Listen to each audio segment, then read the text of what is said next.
বিসমিল্লাহির রহমানির রহিম। আসসালামু আলাইকুম ওয়া রাহমাতুল্লাহি ওয়া বারাকাতুহু। মোহাম্মদ মাহদি।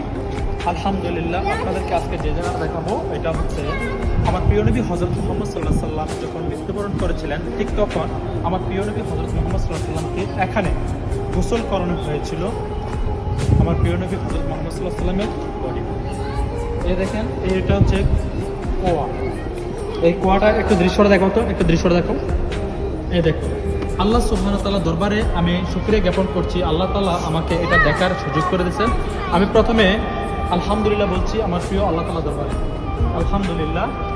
এখানে অসংখ্য মানুষ আসছে। এ দেখো, ক্যামেরা দিকে নিয়ে এসো, একটা নজর দেখার জন্য। সাথে আমার প্রিয় ভাই রুবেল আসছে, আমার খুব অত্যন্ত স্নেহের ভাই।